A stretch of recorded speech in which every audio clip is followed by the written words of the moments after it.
Onun işi akşam başlayır. Xeyirli ve zərərli, lazımlı ve lazımsız, sağlamlığa mani olan her şey. Həkim ekspertlərlə bir arada. Sağlam həyatda 93 FM'də. Sağlam həyat.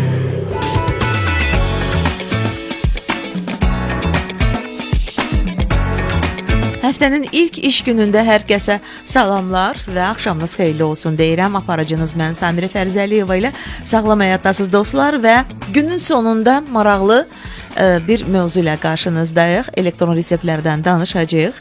Əslində bu sistem yenidir, amma artıq bilirsiniz ki, bizim xəbər bloklarımızda da adı hallanmağa başlayıb.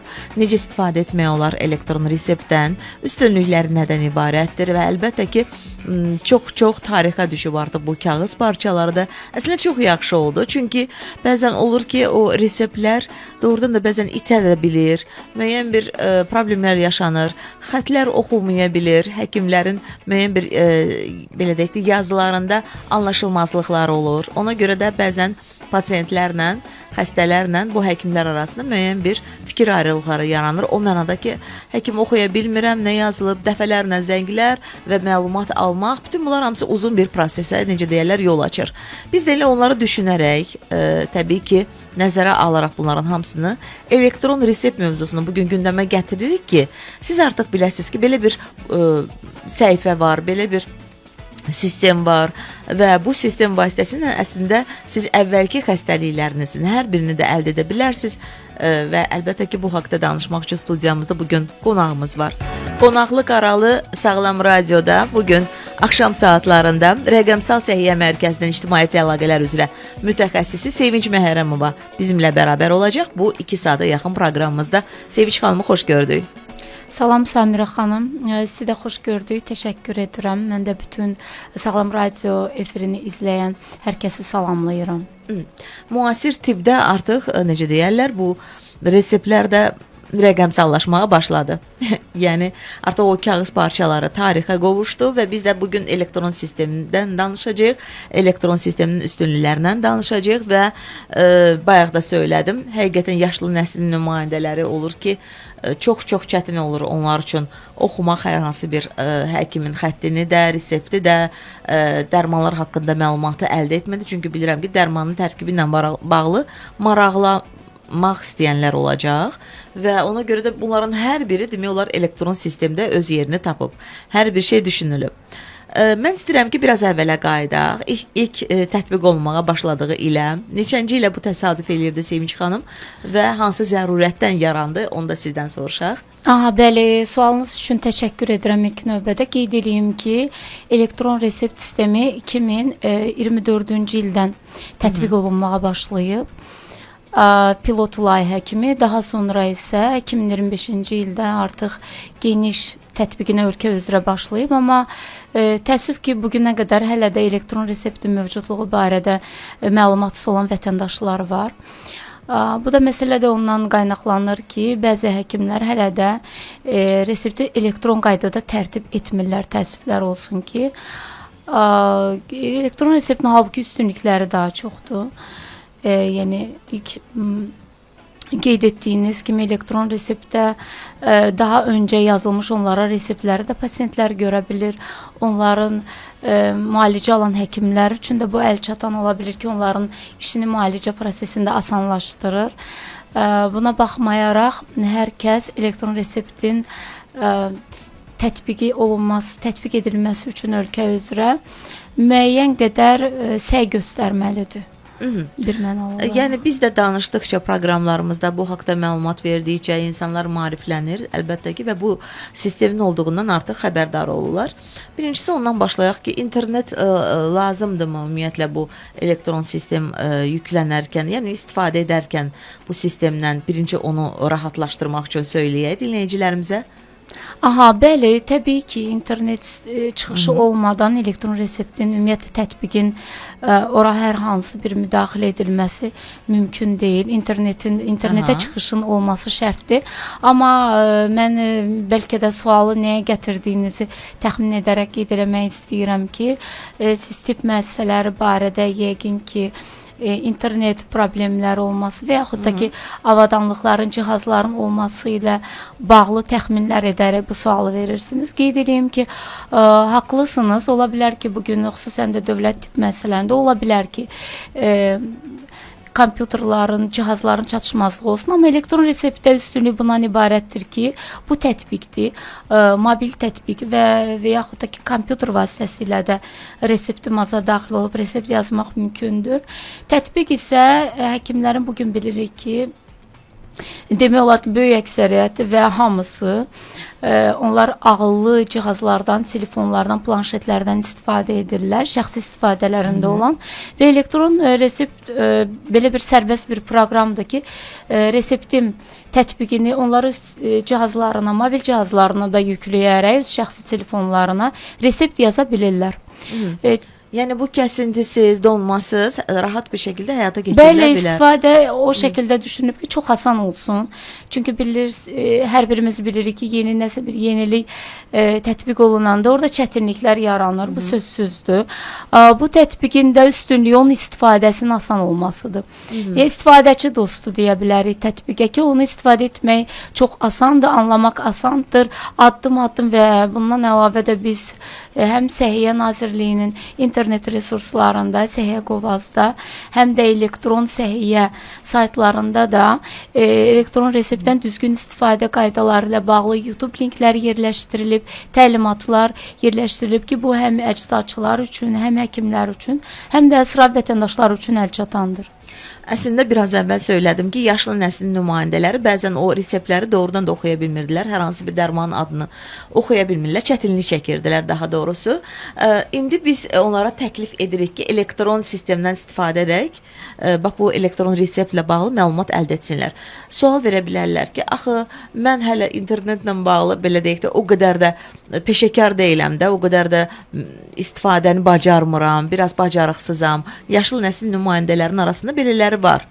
Bəli, Biz onlara necə kömək edə biləcəyik? Bax bu elektron sistemlə bağlı, rahatlıqla bağlı necə onlara da yardım edə biləcəyik? Yəni yaxınlarının köməkliyi vasitəsilə onlar istifadə edə biləcəklər öz xəstəlikləri barəsində və yaxud hər hansı bir resept əldə etmək üçün, məlumat əldə etmək üçün. Necə edə bilərlər Sevinç xanım? Bəli, qeyd edeyim ki, Fakt olaraq bir sual meydana çıxa bilər əslində bizim dinləyicilərimizdən. Bəli, Yaşlı nəsil haqlısınız. nümayəndəsinə. Təbii ki, bu düşünülüb əslində. İlkin etapda da ümumiyyətlə qanunvericilik çərçivəsində də elektron resept tərtib olunursa, burada doğrudur, əsl məqam ondan ibarət ki, kağız kərgüzarlığı, kağız dövriyyəsini aradan qaldıraq, kağız istifadəsini minimuma indirək və demək olar ki, istifadə olunmasın. Bu həm ekologiya baxımından bəli, çox önəmlidir, həm də ki, bu əlavə inzibati yükdür həkimlər üçün.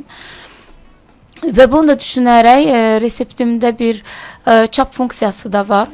Yaşlı nəsilli bəzi force major halı olaraq həmin o vərəqəni həkim özü, yəni həmin pasiyentə təqdim edə bilər. Bunun olması normaldır, amma yaxşı olar ki, onun özünün və yaxud da yaxınlarının köməyindən istifadə edərək həmin kodu, unikal kod ki, resept yazılanda hər bir reseptin özünün unikal kodu olur. Eyni zamanda da QR kod var ki, hansı ki o aptekə yaxınlaşanda artıq həmin QR kod və yaxud unikal kod vasitəsilə reseptini təmin edə bilir. Elə yaxşı məqamat oxunursunuz Sevinç xanım. Gəlin deyək, necə istifadə oluna bilir elektron resept sistemi? Elektron resept sistemin istifadə olunması deyəndə çox şaxəli başa düşülür. Çünki orada 3 fərqli istiqamət var. Həm həkim tərəf var, həm pasiyent tərəf var, həm də ki əczaçı tərəf var ki, apteklər nəzərdə tutulur. Həkim tərəfi məlumdur. Həkimlər öz reseptə daxil olduqda artıq bu mərkəzləşmiş giriş vasitəsi MyGov-ID ilə daxil olurlar reseptin tətbiqinə və burada onlar həkim profilini seçməklə resepti təyin edə bilirlər. Addım-addım həkim artıq resept təyin edəndə pasiyentin şəxsi məlumatlarından tutmuş, onunla bağlı bütün addım-addım tələb olunan məlumatları daxil edərək resepti təyin edə bilir. Digər bir tərəf qalır aptek əczaçı tərəf. Əczaçı da ki, həmin resept təyin olunanda ki, artıq onun unikal kodu formalaşır və yaxud da ki, QR kodu sistemə oxutmaqla, daxil etməklə həm resepti tapır və onu təmin edir. Bu, onların istər öz satış proqramları vasitəsilə, istərsə də arzu olunandır ki, əczaçı ixtisaslı şəxs olsun ki, öz əczaçı profili ilə daxil olduqda artıq resepti asanlıqla təmin edə bilsin. Detallarına təbii ki varacağıq. Birazdan təbii ki daha geniş şəkildə izah eləyəcək bizə Sevinç xanım. Bu arada elektron resept barəsində eşitmisinizmi? Elə lap bizim radiomuzdan ola bilər, dinləyicilərimiz qulaq asaraq bu sistem haqqında ilkin məlumatları əldə ediblər. Ola bilər ki, sıfır məlumatı olan insanlar olsun, ümumiyyətlə bu sistemin mövcudluğuna. Siz də bayaq söylədiniz ki, yenidir, 2024-cü ildən tətbiq olunmağa başlayıb və o zaman nə edirik Sevinç xanım? Elektron resept haqqında dinləyicilərimizə sual veririk. Onlar nəyi bilmək istəyirlər? 055 93 490 93-də bu suallar qəbul olunur. Bir daha xatırladıram, 055 93 490 93-də elektron resept haqqında bu sistem barəsində nəyi bilmək və yaxud nələri bilmək istəyirsiniz? Biz söhbətimizi davam etdiririk. Sağlam həyat. Söhbətimiz sağlam olsun. Sağlam həyat. Sevinç xanım, belə bir sual verim. Deməli, elektron reseptin kağız reseptlərdən fərqi nə olacaq? Gəlin başlayaq onları müqayisə etməyə. Aha, çox gözəl sualdır. Elektron resept, belə deyək, kağız resepti elektron alternativ kimi düşünək. Yəni resept bütün funksionallıqları ilə kağızda olduğu kimi qalır, amma daha inkişaf etmiş funksionallıqla təbii. Kağız daşıyıcı adından göründüyü kimi kağız daşıyıcı üzərində, blank üzərində yazılmış resepti. Amma elektron resept sistem üzərində. Kağız daşıyıcı biraz təlaş yaradır. Pasiyent tərəfdə, vətəndaş tərəfdəki aman da o yəni hər hansı bir xəsarət görməsin, çünki oxunaqlı vəziyyətdən çıxmasın. Eləcə də ilk başdan da heç oxunaqlı olmaya bilir. Təəssüf ki, bu xətt məsələsini nəzərdə tutur ki, əllə yazılmış, əllə yazılmış xəttdəki hər kəs tərəfindən oxunmaya bilir. Təəssüflər olsun ki, bu kiçik ibtidai müqayisələri bir kənara qoysaq isə, bizim itirmə tərəfini nəzərə alsaq, sistem burada bunun qayğısına qalır. Pasiyenti tam olaraq bu qayğıdan azad etmiş olur. Elektron resept elektron qaydada sistemdə qalır. Həkim üçün əlçatan olur. Pasiyent üçün istənilən vaxt əlçatan olur. Bunu da başlarda da biz müzakirə eləyəndə ümumiyyətlə bu barədə ictimaiyyətə məlumatları açıqlayanda da qeyd eləyirdik ki, burada əsas məsələ tutaq ki, hər hansı bir həkimin qəbuluna getmisiniz və bundan öncəki həkim sizə hansı dərmanları təyin edibsə komplekt verməsin deyə həkim məcburdur ki, bilsin ki, sizə daha öncədən hansı dərman var və yaxud paralelində ola bilər ki, hansı bir digər müalicə alırsınız və bunu həkim bilməlidir normal olaraq. Yəni bu olaraq. sistemdə çıxacaq ki, siz əvvəllər hansı dərmandan istifadə etmisiniz və indi artıq o dərmanı yəni qəbul etməyə də bilərsiniz və yaxud da ki, hər hansı bir dərman təyin edirsə həkim, düz başa düşdündə, onu o zaman nəzərə alır ki, bu başqa bir orqanlara və yaxud da ki, digər xəstəliklərə təsir etməz. Bəli, təbii ki, bunu həkimlər özləri çox gözəl bilirlər, amma ki, biz pasiyentə sual verəndə həkim ki, sizə tutaq ki, 3 ay bundan qabaq və yaxud da indi hardasa müalicə alır, hansı dərmanlar, bunu pasiyent əzbər bilməz, bu da normaldır və həkim də bilməyə məcbur deyil, onun da çoxlu pasiyentləri olur və onu da bilir bu qarışıqlıq içərisində və sistem imkan verir ki, həkim paralel olaraq başqa sahə həkiminin də pasiyentə yazdığı resepti görə bilsin, pasiyentin öz profili vasitəsilə və eyni zamanda özünün də pasiyentə və bütün pasiyentlərə yazdığı reseptlər onun üçün əlçatandır və müşahidə edir ki, hansı dərman vasitəsini yazıb. Yanlış dərman verilmə belə bir riski ola bilməz. Bəli, bu reseptdə onun saxlanması bu məsələni önləyir ki, bu da daha keyfiyyətli müalicə yazmağa imkan verir. Belə. Üstünlükləri çoxdur. Yəni biz birazdan təbii qiymət baxımından da qeyd edeyim ki, kağızda misal üçün siz yaxınlaşanda aptekə onun qiyməti ilə maraqlanırsınız. Təbii olaraq belə hallar olur ki, dərman yazılmış reseptə hesabladırlar ki, onların büdcəsinə uyğun deyil. Hansı hissəsi təmin olunsun kimi qayğılar yaranır. Reseptdə şəffaflıq təmin olunur ki, bu da onun ən böyük üstünlüyüdür. Burada yalnız ki dövlət qeydiyyatından keçmiş və qiymətlərin üst həddi Tarif Şurası tərəfindən təyin olunmuş dərman vasitələri sistemdə əks olunur. Bu da həmin sistemdən kənara çıxmaya imkan vermədiyi üçün pasiyentə ən keyfiyyətli, qiymət baxımından münasib olan dərman vasitələri təyin olunur. Və eyni zamanda sizin də bir şansınız var ki, alternativi seçmə vasitəsilə sistemdən sizin büdcənizə və keyfiyyət baxımından sizə ən uyğun dərman vasitəsini seçə biləsiniz, əczaçının köməyi olmadan. Yəni hardasa belə deyək də saxtalaşdırmanın qarşısını alan bir sistem olacaq. Bəli, elə ən böyük də yaranma səbəblərindən, stimullarından biri də demək olar ki, bu məsələdir. Yəni saxta reseptlər yazmaq artıq mümkün olmayacaq. Yəni buna görə narahat olmayın, çünki sistem buna nəzarət edəcək. Çox güclü nəzarət var. Belə, Sevinç xanımla söhbətimizi davam etdirəcək. Bu bizim ilk belə deyək də dəqiqələrimizdir ki, hansı ki biz giriş etdik, biraz aydınlıq gətirdi elektron reseptli sistemindən bağlı, amma təbii ki bundan sonra biz ayrı-ayrılıqda detallarına, necə deyərlər, toxunacaq elektron resept mövzusunun. Rəqəmsal Səhiyyə Mərkəzinin İctimaiyyətlə Əlaqələr üzrə mütəxəssisi Sevinç Məhərrəmova bizimlə bərabərdir. 055 93 490 93-də gözləyirəm suallarınızı. Sevinç xan, bayaq bir söz qəşəng işlətdiniz ki, əslində kağızların artıq yavaş-yavaş tarixə düşməyi çox müsbət bir haldır. O mənada ki, ekoloji cəhətdən də bu bizə,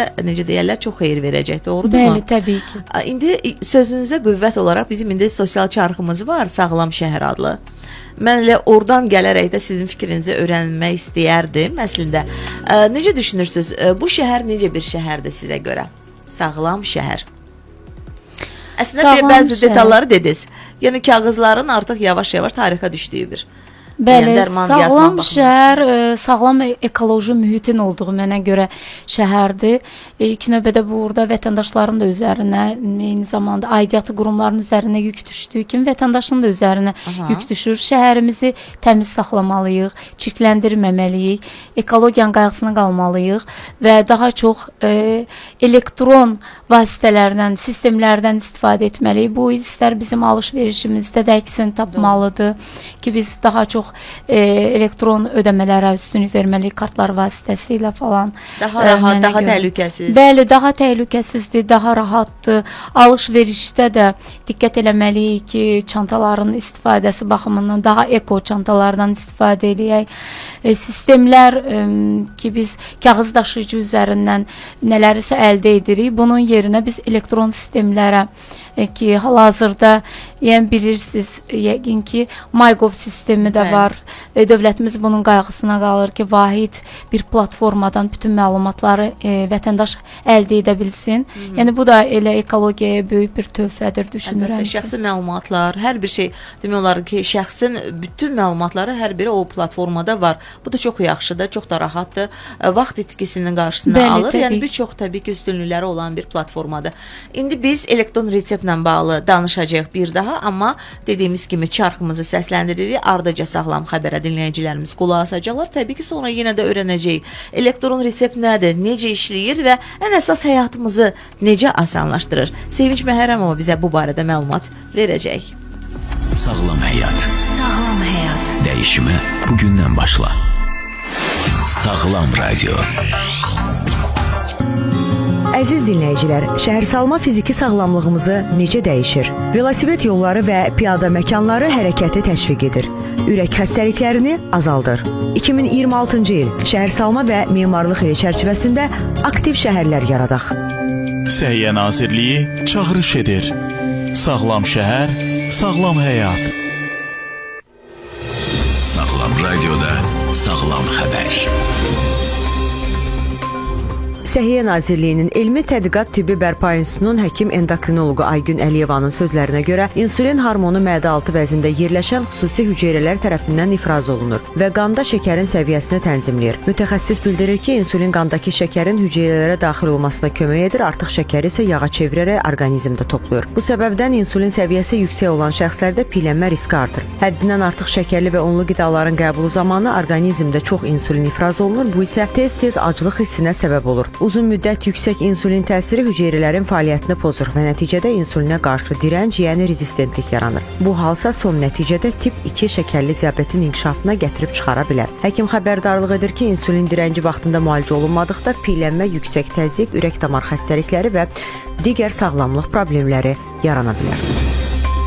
Mütəxəssislər bildirir ki, mövsümü dəyişikliklər ürək sağlamlığına ciddi təsir göstərir. Xüsusilə yaz aylarında infarkt, ürək çatışmazlığı və insult riski artır. Kardioloq dosent Ərdəm Qaraçöpün sözlərinə görə, qışdan yaza keçid zamanı temperatur, atmosfer təzyiqi və günəş şüalarının dəyişməsi orqanizmə, o cümlədən ürəyə təsirsiz ötüşmür. Bu dövrdə ürək xəstəlikləri ilə yanaşı allergik reaksiyalar və dəri problemlərinə də daha çox rast gəlinir. Mütəxəssis yaz aylarında sağlamlığı qorumaq üçün düzgün qidalanmağı və kifayət qədər su içməyi, vitamin, mineral balansını saxlamağı tövsiyə edir. Həmçinin mütəmadi həkim müayinəsi gündəlik fiziki aktivlik və mövsümi infeksiyalardan qorunmaq üçün də vacib sayılır. Kefir sağlamlıq üçün faydalı pəhriz içkilərindən biridir və gündəlik istifadəsi orqanizmdə müsbət dəyişikliklər yarada bilər. Qeyd olunur ki, kefirin tərkibində immuniteti gücləndirən biotin və fol turşusu kimi faydalı maddələr mövcuddur. Probiotiklərlə zəngin olan bu içki orqanizmi zərərli bakteriyalardan qorumağa da kömək edir. Eyni zamanda yüksək kalsium tərkibi sayəsində kefir sümüklərin möhkəmlənməsinə dəstək verir və sümük problemlərinin qarşısını almaqda rol oynayır. Araşdırmalara görə kefirin tərkibindəki bəzi maddələr zərərli hüceyrələrin inkişafını ləngidə və orqanizmə qoruyucu təsir göstərə bilər. Sağlam həyat. Dəyərli vaxtınızı dəyərli olana ayırın. Sağlam həyat. Amma unutmayın ki, sağlam həyat təkcə düzgün qidalanmaq və yaxud da idmanla məşğul təkcə məhdudlaşmır da. Biz burada hər bir şeyə toxunuruq. Ona görə də müasir, hal-hazırda doğru tip xidmətlərindən istifadə etməkdən danışırıqsa, elektron sistemin özünün xüsusi bir yeri var burada. Düşünürəm ki, hər kəsə maraqlı ola bilər. Əslində kağız reseptlər bəli, tarixə qovuşdu. Onların yerini daha dəqiq, daha təhlükəsiz və daha rahat bir sistem artıq tutmağa başlayıb. Elektron resept sayəsində biz artıq həkimin yazdığı müalicə planını birbaşa sistemdə görə bilirik və bu da nədir? Bu da səhvlərin qarşısını almaqda kömək edir və sağlamlığımıza bilavasitə olaraq, necə deyirlər, yaxşı xidmət göstərmiş olur. Bugün qonağımız var. Sağlam həyatda həftəmizin ilk günündə Rəqəmsal Səhiyyə Mərkəzinin İctimaiyyəti Əlaqələr üzrə mütəxəssisi Sevinç Məhərrəmovadır. Elektron reseptlə bağlı bizə danışmaq üçün gəlib. Suallar çoxdur. Dinləyicilərimizdən də gəlib. Hansını bilmirəm, artıq səsləndirim. Gəlin dinləyicimizin bir mesajını oxuyaq, sonra digər suallarım olacaq. Çünki hələ də mən müqayisə hələ ki etmək istəyirəm. Deməli, ailə üzvlərinin reseptlərini eyni tətbiqdən izləmək bəs necə mümkündürmü? Bunu yazır 2115 Sevinç xanım. Aha, qeyd edeyim ki, elektron reseptdə yazılan reseptlər fərdi olaraq yazılır. İki növbədə ailə üzvləri dedikdə burada konfidensiallıq məsələlərinin qorunması çox vacibdir, bildiyiniz kimi. İlk başda da qeyd elədiyim kimi vahid giriş sistemi ilə ümumiyyətlə reseptin tətbiqinə giriş edilir. Bu da o deməkdir ki, sizin şəxsi ID FIN kodunuz, yəni şəxsiyyət vəsiqəsinin FIN kodu, seriya nömrəsi daxil edilir, reseptiniz təyin edilir. Aha. Və sizin reseptinizi siz və həkiminizdən başqa heç kim görə bilmir. Konfidensiallık qorunur burada. Bəli, bu çox önəmlidir ümumiyyətlə. Fərdi məlumatların qorunması baxımından da, tibbi məlumatların qorunması baxımından da, həkim sirrinin qorunması baxımından ümumiyyətlə yəni sizə aid olan tibbi məlumatı yalnız sizin istəyiniz əsasında yaxınlarınız görə bilər. Onların şəxsi kabinetinə və yaxud da onlar sistemə daxil olaraq sizin məlumatlarınızı görə bilməyəcək təəssüf ki. Şəxsi məlumatları heç kəs görə bilməyəcək, arxayın ola bilərsiniz. Olur, hər bir insan yəni özünün müəyyən bir sirləri olur və onu heç də həmişə açıqlamır. Fərq etmir, yəni ailə üzvlərinə belə söyləməyə bilər. Ona görə də bütün bu məlumatların hər biri elektron reseptdə sistemdə oturur və heç kəs də ondan başqa o şəxsdən başqa Bəli, özəlliklə tibbi məlumatlar. Amma həkim təbii ki, həkimindən istisna olmaqla, həkimi və bir də özü şəxsən bilə bilir bu məlumatları. Keçid edirik digər suallarımıza Sevinç xanım. Çünki hələ də bizə qaranlıq bəzi məqamlar var ki, Ona görə istəyirəm aydınlıq gətirəsiniz. Bu sistem nəyi dəyişəcək? Və yaxud da ki, təkmilləşdirməyə baxımından nə kimi üstünlükləri olacaq bunun?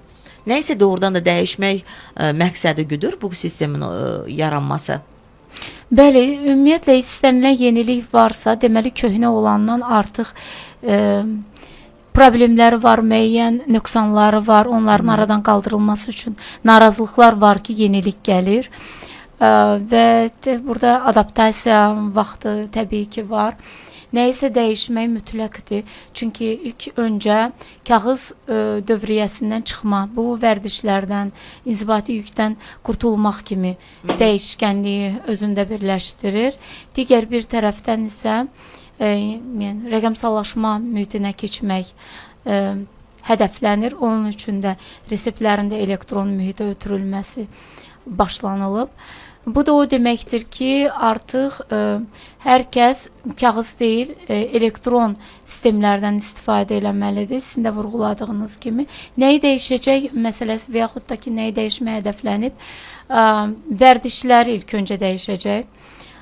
Daha çox kağızdan deyil, elektron sistemlərdən istifadə vərdişi artıq insanlarımızda formalaşacaq, təkmilləşəcək. Digər bir tərəfdən isə bu keyfiyyətli dərman vasitələrinə çıxışı əldə etməyimizə imkan verəcək ki, yəni daha keyfiyyətsiz, daha vaxtı keçmiş dərman vasitələrinin istifadəsinin qarşısını almış olacaq. Ən böyük dəyişiklik elə bundan ibarətdir, düşünürəm ki. Təkmilləşmə baxımından isə təbii ki, bütün bunların əsas məqsədi rəqəmsal mühitə keçməkdir. Rəqəmsallaşmanı ölkədə bütün sahələrdə tətbiq etməkdir. Eyni zamanda da səhiyyə sahəsində rəqəmsallaşmanı yaradır bu sistemlər. Vahid rəqəmsal mühitdə bütün tibbi məlumatların formalaşmasını təmin etmiş olur. Mənə bir sizlə maraqlıdır. Yəni ilk belə deyək də keçid dövründə siz də söylədiniz ki, müəyyən bir təbii ki, çətinliklər yaşandı. Mənə maraqlıdır hansı çətinliklərdir bunlar? Çünki istənilən sistemi insanlara biraz əl çatan etmək üçün müəyyən mərhələlərdən keçir o sistem. Yəni ondan istifadə və s. Ona görə sizdən soruşmaq istəyirəm, hansı çətinliklər ilk vaxtlarda daha çox gözə çarpdı? Bəli, haqlısınız. Çətinliklər dedikdə bunlar təbii ki, yeni bir sistemin istifadəsi ilə bağlı yaranan çətinliklərdir. Həkimlərin kağız daşıyıcıda resept yazma vərdişlərinin dəyişilməsi ilə bağlı çətinliklərdir. Hal-hazırda da bu təəssüflər olsun ki, davam etməkdədir. Bəli, yəni o psixologiyanı dəyişmək ümumiyyətlə fərqi yoxdur. İstər sıra vətəndaş olsun, istər aptek təşkilatları olsun, əczaçılar olsun, istər həkimlər olsun. Onlar müəyyən bir rutin bir şeylərə vərdiş ediblər və bu vərdişləri formalaşdırmaq və kökündən dəyişmək istənilən halda zaman alır. Biz nə qədər də bunu qeyd eləsək ki, biz artıq müəyyən bir nöqtəyə qədər rəqəmsallaşma məsələlərinə vərdiş almışıq falan. Yenə də istənilən halda kağız daşıyıcıdan tam ayrılmamışıq. Təəssüflər olsun ki və düşünürəm ki tədricən bu aradan qalxacaq. Çünki biz nə qədər də pilot layihədən birbaşa artıq tam tətbiqə keçsək də bu vərdişlərin qaldığı hallar müşahidə edilməkdədir. Hələ də kağız daşıyıcıda yazan həkimlərimiz var, reseptləri, hələ də kağız formada reseptləri təmin edən əczaçılarımız, apteklərimiz var. Bu da normalda əgər ona kağız daşıyıcıda təqdim olunursa, baxmayaraq ki, bu qanun pozuntusudur, onlar bunu edirlər. Onda belə bir sual verim. Yəni istifadəçidən əlavə olaraq da əczaçıların özü, həkimlərin özü hər hansı bir çətinlik yaşamadılar ilk vaxtlarda. Çünki onlar üçün də yeni idi bu. Təbii ki, amma qeyd elədiyiniz çətinlikləri aradan qaldırmaq üçün tədbirlər görülüb və hal-hazırda bu tədbirlər hələ də davam etməkdədir. Bu bizim onlayn şəkildə vebinarlar həkimlər üçün, əczaçılar üçün təşkil etməyimizi nümunə gətirmək olar. Onlar üçün WhatsApp qrupları yaradılıb ki, belə demək mümkünsə 7-24 fasiləsiz olaraq onlardan gələn həmin o suallar, yaranmış çətinliklərlə bağlı onları maraqlandıran məqamlar aydınlıq gətirilir məqamlara, cavablandırılır onların sualları anında bizim həmin operatorlar tərəfindən və eyni zamanda onlara mütəmadi olaraq istəklərinə də uyğun plan vaxtdan əlavə onlar üçün təlimlər də təşkil edilir. Tətbiqin istifadəsinə dair, onlarda yaranmış suallara, çətinliklərə dair. Anladım. Sevinç xanım, keçid alaq yavaş-yavaş reseptin tətbiqinə. İstifadəçilər bu reseptin tətbiqindən necə istifadə edə bilərlər? Bunun üçün nə tələb olunur? Yəni ilk vaxtlar tətbiqi yükləmək lazım gəlir, o telefonda qalır. Necə? Yəni biraz danışın zəhmət olmasa bu barədə. Bəli, reseptim sərbəst bir tətbiqdir ki, onları mobil cihazlara istər iOS sistemi üzərindən, istərsə də Google Play-dən, Android sistemindən yükləmək mümkündür, çətinlik olmadan. Onun istifadəsi də asandır. Artıq bütün mərkəzləşdirilmiş giriş olduğu üçün bütün sistemlər onsuz da bugün də bütün dövlət sistemlərində hamısı mərkəzləşmiş girişdən istifadə edilərək identifikasiya nömrəsi əsasında müəyyən edilir, formalaşır. Yəni qeydiyyatdan keçirlər. Bəli, MyGov.id ilə giriş edərək daha öncə bu digital loginidir. Bu vasitələ giriş edərək fərdi identifikasiya nömrəsi FIN kodunu daxil edir və mobil nömrəsini qeyd etməklə onlara xüsusi şifrələri var. Həmin mobil nömrəyə gəlir. Bu proses həmin aidiyyatı qurumlarda dəfələrlə izah edilib və hal-hazırda da izah edilir. Onlar giriş etməklə onların şəxsi kabinetləri açılır. Əgər bu həkimdirsə, onun həkim kimi profil seçmə imkanı var və eyni zamanda pasiyent kimidir. Həkim həm də pasiyent rolunu oynayır normal olaraq və həkimlərin də özünün kabinetində pasiyent modulu var ki, onlar pasiyentlərini görə bilirlər siyahı kimi, hansı pasiyentlər onların qəbulunda olub ki, onlar elektron qaydada resept təyin ediblərsə, əgər bunu da unutmaq lazım deyil. Digər dərmanlar hissəsi var ki, bu dərmanlar hissəsində yəni dövlət qeydiyyatından keçmiş və qiyməti Tarif Şurasının ən üst həddi ilə müəyyənləşmiş dərman vasitələri ki, onlar nəzarətdədir. Bu da dərman vasitələrinin təqib izləmə sistemi var. Həmin sistemlə birbaşa inteqrasiya edilir. Digər bir tərəfdən isə apteklər hissəsi var ki, apteklər də həmin dərman vasitəsini təmin edir və görünür ki, onlar təmin ediblər, qarşılayıblar. Bunların da təbii monitorinqləri aparılır. Pasiyent tərəfi isə çox asandır. Bugün pasiyent heç o mobil tətbiqə daxil olmadan da həm elektron səhiyyə saytından, həm də MyGov-da artıq ötürülüb reseptlərini bütün vətəndaşlar MyGov platforması üzərindən, xidmətlər hissəsindən, tipi xidmətlər hissəsindən görə bilirlər. Onlar reseptlərini, əgər bugün siz elektron qaydada resept adınıza yazılıbsa müayinə həkiminiz tərəfindən asanlıqla MyGov platformasından da öz reseptinizi görə bilirsiniz və eyni zamanda reseptin tətbiqinə də daxil olduqda sizə yazılmış reseptləri siyahı üzrə görə bilirsiniz. Yəni keçmişdəkiləri təbii ki, görmək imkanı var. Yəni Bəli, hansı vətəndaşlar bunu həkimin unutmasın. müayinəsində olmusunuzsa o da sizin üçün əl çatan olur həmin tətbiq üzərindən. Bəli, texnologiyalar inkişaf eləyir. Yəni bunu unutmayaq. Görürsüz, artıq kağızlar da rəqəmsallaşır. Yəni belə deyək də, artıq rəqəmlər sayəsində biz öyrənə bilirik ki, heç bir hərəkət etmədən sadə bir telefonunuza yükləməklə bu platformanı, bu sistemi özünüz haqqında, xəstəliyiniz haqqında, həkimlər haqqında da bəzən olur Bəli. ki, həkim seçiminə qədər hər şey orada yəni qeyd olunur. Bəli, Doğrudur mu? doğrudur. Məsələn, hər hansı bir həkimə müraciət etmək istəyirsənsə, əvvəlcədən hər hansı bir qəbuluna düşmək üçün, bu da mümkündürmü elektron sistem vasitəsilə? Yəni belə deyək də, onlayn bir qeydiyyata düşmək, qəbula düşmək üçün o mümkün deyil hələ ki. Yox, bu hələ ki əksini tapmayıb təəssüf ki. Təbii ki, bu da müəyyən gələcək İnşallah. addımlar içərisində Dünya praktikasında başqa yaşanır, bir bəli. sistemimizdə nəzərə alınıb və başqa bir layihədir, başqa bir sistemdir ki, Bəli. orada nəzərə alınıb. Burada elektron reseptin tətbiqinin əsas məqsədi ondan ibarətdir ki, dərman vasitələri resept əsasındakı təyin olunur. Elektron resept sistemi üzərindən, reseptim sistemi üzərindən yazılsın ki, onların izlənməsi də şəffaf şəkildə icra olunsun. Heç bir burada dərman vasitələrinin təyin edilməsinə bağlı qanun pozuntularına yol verilməsin. Pasiyentlər ürək rahatlığı ilə onların əmin olsunlar ki, onlara keyfiyyətli dərman vasitələri yazılır. Yəni bu çox vacibdir. Bəli, hər hansı bir dərmanın tərkibi ilə də bağlı orada bütün məlumatlar yer alır da. Bu da Bəli, haqlısınız. Orada dərman vasitələrinin deməli molekulyar tərkibləri qeyd olunmaqla yanaşı onların istehsalçıları barədə də, Bəli. hətta hansı ölkədən dərman vasitələrinin gəlməsi barədə də ətraflı məlumat almaq olur. Onların ta ki qiymətlərinə qədər. Bəli, şəffaflıq, İncələyə yəni bilirlər. bura qədər, yəni hamısı düşünülüb, düşünün ki, sizin üçün daha rahat etmişik bu sistemi. Deməli, reseptin biraz da istifadə müddəti barəsində Sevinç xanım sizdən məlumat əldə etmək istəyirəm. Necə müəyyən edilir bu müddət? Yenilənmə məsələn nə vaxt lazım gəlir? Aha, deməli reseptin istifadə müddəti bilirsiniz ki, bu bir müalicə prosesi ilə bağlı olan məsələdir və bu çox önəmlidir ki, reseptlərin müddəti olsun. Reseptin sistemində də, mobil tətbiqdə və ümumiyyətlə tətbiqində bu nəzərə alınıb ki, bir reseptin yazılma anından etibarən 3 ay müddətinə keçərlidir.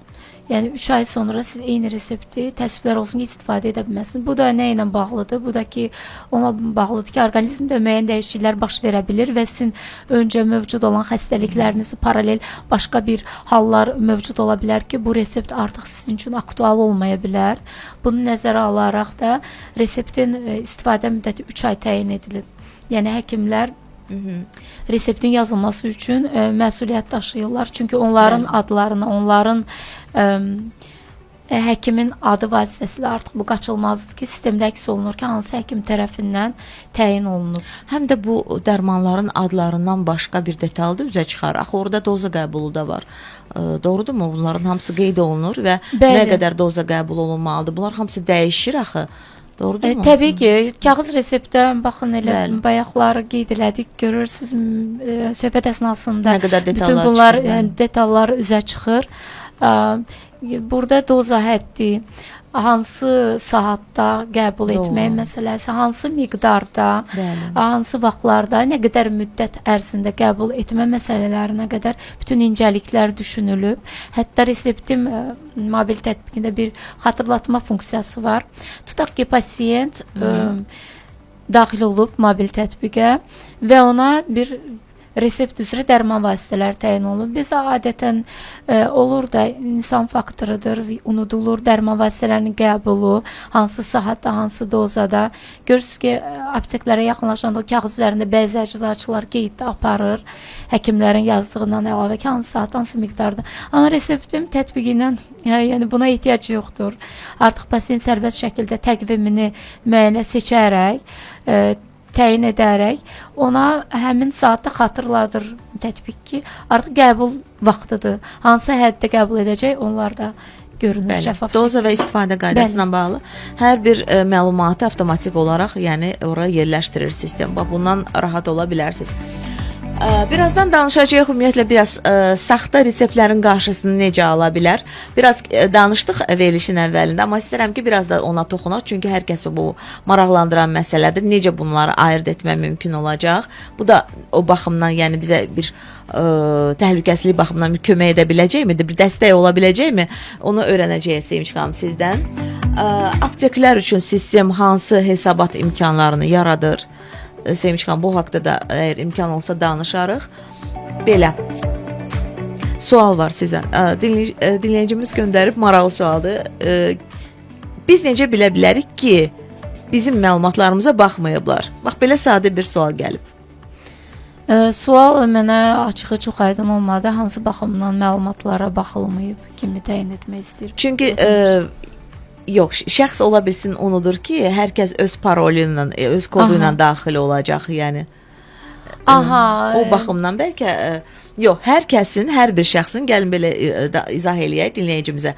Hər bir şəxsin öz giriş parolu, öz giriş kodu olacaq. Yəni burada hər şey düşünülür. Başqa bir şəxsin həmin vətəndaşın sualına aydınlıq gətirək ki, mümkün deyil ki, bəli, başqa bir şəxs onun profilinə daxil olsun. Yəni siz çıxış etməzsinizsə, təbii ki, bu mümkün ola bilər haradasa. Bəli. Kimsə səhifənizə daxil ola Yəni bilər. hətta o sistemi yaradanlar da onun səhifəsini daxil olub izləyə bilmirlər. Təəssüf ki, çünki bu məhdudlaşıb və bunu sistem üzərində yalnız həm pasiyentin özü izin verdiyi qədər, əgər o kiməsə icazə verərsə, fərdi identifikasiya nömrəsini, parolunu paylaşarsa, o halda həmin şəxslər onun məlumatlarını daxil olub görə bilərlər. Bu fərdi qaydada hər kəsə individual olaraq yaradılmış giriş identifikasiyasıdır. Hər kəs fərdi qaydada öz məlumatlarını görə bilir. Sevinç xanım, sistem yeni olduğu üçün bu cür sualları biz gözləyirik əslində dinləyicilərimizdən. Çünki tam olaraq məlumatlı deyillər. Əslində göndərsinlər suallarını. Hər kəsin bu barədə qayğılanmasın. 055 93 490 92 bir sualda gəlib sonra çarxlarımıza səsləndirəcəm. Soruşur dinləyicimiz, salam. Maraqlı veriliş gedir. Soruşmaq istəyərdim ki, bir dərman digərinə əgər uyğun deyilsə, bu zaman necə? Hə, dərman vasitələrinin konflikt verməsi ilə bağlı. Bir dərman digərinə uyğun deyilsə, yəni tətbiq artıq təyin olunub dərman ola bilsin, bəlkə bu barədə danış. Yazarkən yenə də qısa lakonik şəkildə yazıb göndərirlər dinləyicilərimiz. Ona görə biz biraz aydınlıq istəyirik. Yəni xəbərdarlıq etmək baxımından bəlkə onu soruşmaq istəyirsiniz ki, bir dərman digərinə uyğun deyilsə, xəbərdarlıq göndərilirmi? Bəlkə o baxımdan soruşur, bilmirəm. Bu pasiyent tərəfdə yox, bu həkim tərəfdə olan məsələdir. Pasiyent artıq hazır resepti alır. Pasiyent nədən arxayın olmalıdır ki, çünki ona bu müalicəni, bu dərman vasitələrini resept əsasında təyin edən şəxs həkimdir və o yazdığı reseptdə də məsuliyyət daşıyır. Məsuliyyət daşıyır çünki o yazıb və sistemdə görülür, şəffaf şəkildə və bilinir ki, hansı həkim, hansı tibb müəssisəsində müalicə əsnasında hansı pasiyentə bu müalicəni resept əsasında təyin edib. Bu da onun boynuna müəyyən vəzifələr qoyur, məsuliyyət qoyur ki, o daha diqqətli olsun. Dərman vasitələrinin diaqnozu əsasında müalicə aparan zaman daha düzgün təyin eləsin. Pasiyent bu barədə belə sıxıntı yaşamamalıdır. Sevinç xanım, düzgün başa düşdüm də, yəni həkimin özünün müalicə planı orada əks olunur.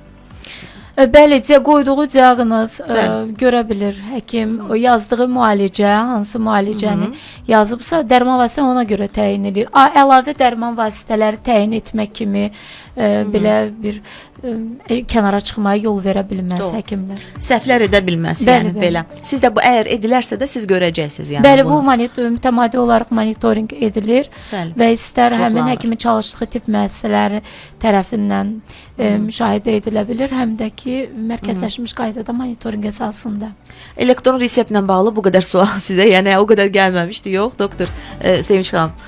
Yoxsa hər dəfə belə... Bəli, bu bilirsiniz, yəqin ki, bəzən vətəndaşların az sualının olması da onların daha az maariflənməsi ilə bağlıdır. Baxmayaraq ki, bununla bağlı artıq kifayət qədər kütləvi informasiya vasitələrində də məlumat yayımlanıb, sosial şəbəkələrdə də, Sağlam Radionun efirində də dəfələrlə biz bunu səsləndirmişik, amma yenə də maariflənməyə və məlumatlara ehtiyac var. O zaman Rəqəmsal Səhiyyə Mərkəzinin İctimaiyyətlə Əlaqələr üzrə mütəxəssisi Sevinç Məhərrəmova ilə olan söhbətimizi birazdan yenə də davam etdirəcək. Qulağınız bizdə olsun. Sevinç xanım, bir sual, bir cavab. İndi onu səsləndirəcək. Dinləyicilərimiz yeri gəlmişkən, baxın, həm elə əczaçılıqla bağlı, həm sertifikasiya imtahanı ilə bağlı, həm dərman qəbulu ilə bağlı bu məlumatları qısa bir şəkildə həm sual, həm də cavab şəklində əldə etmiş olurlar. İndi mənim də məlumatım yoxdur. Sizlə bərabər dinləyəcəm, görüm hansı suala hansı cavab verildi. Ardıca isə təbii ki, bizim efirimizdə sağlam xəbər olacaq. Ən önəmli bizim xəbər blokumuz. Onu da dinləyicilərimizin diqqətinə çatdıracaq və mövzunu bir daha xatırladaq. Elektron resept barəsində danışırıq. 055 93 490 93-də siz suallarınızı göndərə bilərsiniz. Nə sizə qaranlıq qalır? Sağlam olmaq bizdən başlayır. Tibb müəssisələrində tibbi xidmət alan vətəndaşların hüquqları nədən ibarətdir?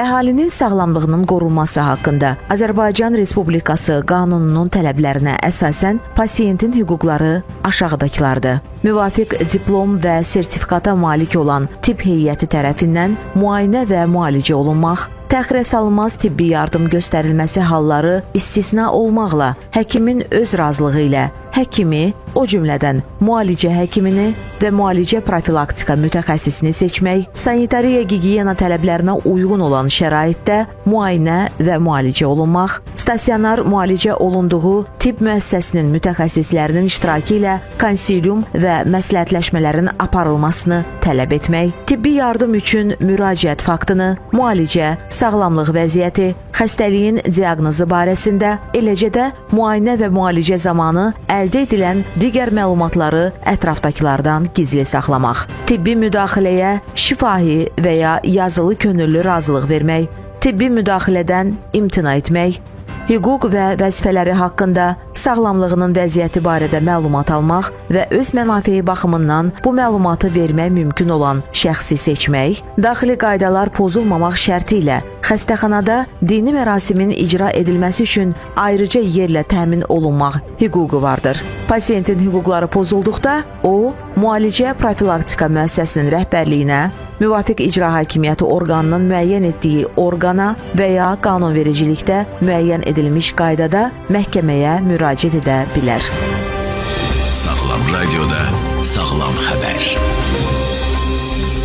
Səhiyyə Nazirliyinin mütəxəssis eksperti terapevt Naid Məhərrəmov bildirir ki, immun sisteminin əsas vəzifəsi orqanizmə bakteriya, virus, göbələk və digər zərərli amillərdən qorumaqdır. Müasir tibbdə immun sistemi yalnız infeksiyalarla mübarizə aparan mexanizm deyil, həm də orqanizmdə daxili tarazlığı qoruyan vacib sistem kimi qiymətləndirilir. Bu sistem yad hüceyrələri tanıyır, zərərsizləşdirir və gələcəkdə eyni təhlükə ilə qarşılaşdıqda daha sürətli reaksiya vermək üçün immun yaddaş formalaşdırır. Mütəxəssis qeyd edir ki, immun sistemi həm fərdi, həm də ictimai sağlamlıq baxımından mühüm rol oynayır. Bu xüsusilə peyvənd proqramları və epidemioloji nəzarət tədbirlərində özünü göstərir. Bildirilib ki, immun sistemi iki əsas hissədən ibarətdir: anadan gəlmə və qazanılmış immunitet. Anadan gəlmə immunitet orqanizmin doğuşdan malik olduğu sürətli və ümumi müdafiə mexanizmidir. Bu sistemə dəri və selikli qişalar, mədə turşusu, həmçinin xüsusi müdafiə hüceyrələri daxildir və orqanizmin ilk müdafiə xətti kimi çıxış edir. Mütəxəssislər bildirir ki, bəzi aşağı kalorili qidalar gün ərzində çəki artımına səbəb olmadan gələnaltı kimi istifadə oluna bilər. Təxminən 100 qram almanın tərkibində 57 kalori var və faydalı liflər mövcuddur. Pomidor da aşağı kalorili məhsullardan sayılır. Orta ölçülü bir pomidor cəmi 22 kalori olmaqla yanaşı antioksidantlarla zəngindir və yüksək su tərkibinə malikdir. Çiyələk isə həm dadlıdır, həm də yüngül qidadır. Bir fincan çiyələkdə təxminən 50 kalori var. Bu kimi qidalar sağlam qidalama rejimində yüngül və faydalı seçim hesab edilir. Həkimlər yeməkdən sonra fiziki aktivliyin sağlamlığı üçün faydalı olduğunu bildirir. Araşdırmalara görə yeməkdən sonra oturmaq əvəzinə qısa müddətli gəzinti qanda şəkərin səviyyəsinin azalmasına kömək edir. Mütəxəssislər qeyd edir ki, gəzintinin müddəti uzun olmasa belə fayda verir. Hətta 2-5 dəqiqəlik yüngül yerimə belə sağlamlığa müsbət təsir göstərir. Bununla belə hər yeməkdən sonra təxminən 15 dəqiqəlik gəzinti daha effektiv hesab olunur. Həkimlər vurğulayır ki, davamlı nəticə əldə etmək üçün bu vərdiş mütəmadi şəkildə tətbiq olunmalıdır. Rokol boya sektorunda qaydaları dəyişdi. Rokol rəngləndirmə makinası. Saniyələr ərzində istədiyin rəng sənə yaxın ünvanda. Ətraflı məlumat Ulduz 3030. Sağlam həyat. Sağlam həyat. Bizimlə sağlam qalın. İkinci saatdayıq dostlar, axşamınız xeyirli olsun və bu saatda da biz elektron reseptlərdən danışacağıq və aydınlaşdıracağıq ki, onlar həyatımızı necə asanlaşdırırmış və biz də təbii ki, öyrənə onlar haqqında məlumat əldə edə tövsiyə edirik bunu hər kəsə. Bütün vətəndaşlar bundan istifadə edə bilərlər. Bir növ belə deyək də, komfort bir zona kimi düşünün. Düzdür, ilk vaxtlar çətin ola bilər, alışmayacağam, yox, bu mənlik deyil deyə düşünə bilərsiniz. Amma zaman keçdikcə görəcəksiniz ki, kaş ki bunu çoxdandan başlayardım. Kaş ki telefonumda çoxdan bu olardı. Düzdür, olmağına 2 ildir artıq, 2024-cü ildən tətbiq olmağa başlayır. Amma təbii ki, bu müddət ərzində də baxıram ki, elə o qədər də hələ, məsələn, vətəndaşlarımız bu sistemdən istifadə etmir. Düşünürəm, Sevinç xanım. Bəli, haqlısınız. Biraz lazımdır bu barədə danışmaq. Biraz bol-bol məlumat vermək. Maarifləndirmək lazımdır vətəndaşlar. Və düzgün seçim təbii ki, etmək lazımdır. Bu elektron sistemlə bağlı suallarımızın arasında maraqlı suallardan da biri o idi ki, Sevinç xanım, həkim elektron resepti necə tərtib edir? Həkim ilk növbədə reseptin mobil tətbiqi üzərindən tərtib edir. Onun üçün ilk öncə başda da qeyd elədiyimiz kimi profil seçimi funksiyası var ki, həkim profilini seçərək və eyni zamanda hansı tip müəssisəsindən müalicəni aparırsa, həmin tip müəssisəsini də seçə bilər. Ola bilər də həkimlər eyni anda 2-3 dənə tip müəssisəsində işləyirlər və onlar məcburdurlar ki, həmin tip müəssisəsini seçsinlər. Çünki konkret bir pasiyent hansı tip müəssisəsində qəbul edibsə, müayinə edibsə, həmin tip müəssisəsinin adını seçərək elektron resepti tərtib etməyə borcludur. Digər bir tərəfdən ora daxil eləyir pasiyentin FIN kodunu, onun şəxsiyyət vəsiqəsini, seriya və nömrəsini, pasiyent barədə məlumatlar avtomatik həmin sistemə oturur və növbəti addımlar olaraq o artıq diaqnozuna uyğun olaraq hansı dərman vasitələrini seçməlidir, hansı deməli doza hədlərini və yaxud əlavə bir ləvazimatlar ehtiyac varsa, hətta onu da seçərək eyni zamanda sığortaçı əgər xəstə sığortalıdırsa, hansısa bir sığorta şirkətinə və yaxud icbari tipi sığorta ilə və yaxud da ki, özəl bir sığorta ilə ola bilsin ki, sığortasız da onu da qeyd eləməklə resepti tamamlanmış, tərtib etmiş olur. Bu arada Sevinç xanımı dinləyirsiniz, amma biraz da təqdimat etmək istəyirəm Sevinç xanımla bağlı. Bugün qonağımız Rəqəmsal Səhiyyə Mərkəzinin İctimaiyyətlə Əlaqələr üzrə mütəxəssisidir, Sevinç Məhərrəmova. Tez-tez proqramlarımızda, xəbərlərimizdə biz sizə istinad eləyirik, yeri gəlmişkən deyim. Və bugün də canlı danışırıq Sevinç xanımla. Həkimlərin işini də sürətləndirir. Baxın, bizə indi həkimlər də qulaq asırlar, tibb heyəti qulaq asır və əlbəttə ki, onların işini elektron sistem asanlaşdırır, daha da sürətləndirir deyərdim. İndi bir dinləyicimizin sualına istəyirəm qayıdım, çox maraqlıdır və ardıcı da siz izah eləyə bilərsiniz. Soruşur ki, vətəndaş dərmanı aptekdə necə təqdim edir? QR kod lazımdır, yoxsa başqa nəsə də başqa üsul lazımdır? Ümumiyyətlə resept yarandığı andan onun unikal reseptlərin kodları formalaşır sistemdə. Vətəndaş həm də QR kod formalaşır. Hər ikisindən birini vətəndaş aptekə yaxınlaşanda təqdim etməklə, istər QR kod, istər unikal resept kodu təmin etməklə həmin reseptini təmin edir. İkisindən biri? Bəli, ikisindən birini. Aha. Aydındır, buna aydınlıq gətirdik və dinləyicilərimizdə maraqlı suallar da digər də var. 055 93 490 93-dür. WhatsApp nömrəmiz, elektron resept haqqında nələr bilmək istəyirsiniz? Regionlarda yaşayan vətəndaşlar üçün də sistem əl çatandır. Bəli, Yaxşı təbii sualdır. ki, bütün vətəndaşlar üçün bütün ölkə üzrə əl çatandır. Hər kəsin mobil regionlarda yaşayan vətəndaşlarımızın da mobil cihazları var. Onlar da bütün dünyada baş verən hadisələrdən mobil cihazlar vasitəsilə bir-birlə xəbərləşirlər. Hər kəsin smartfonları var. Onlar da reseptim tətbiqini yükləyərək öz telefonlarına və yaxud da ki, MyGov platforması əgər yüklənibsə telefonlarına, elə digər xidmətlərlə yanaşı öz adlarına yazılmış elektron reseptləri də görə bilirlər. Bu, hər bir vətəndaş üçün. Ən yaxşı da elə regionlarda bu işə başlasalar, daha geniş tətbiq etməyə başlasalar, mənə elə gəlir daha yaxşı olar. Doğrudurmu? Bəli, həm də ki, bu tibb elminin gələcəyi inkişafı üçün də töhfə vermiş olacaq bir sistemdir. Çünki bütün tibbi məlumatların toplanması, onların hansı müalicə əsnasında təyin edildiyi, hansı paralelində əgər bu insanda müəyyən bir xəstəlik varsa, o anadan olduğu andan həyatının son anına qədər olan bütün mərhələləri əks elətdirən onun tibbi məlumatlarının bir hissəsidir elektron reseptlər.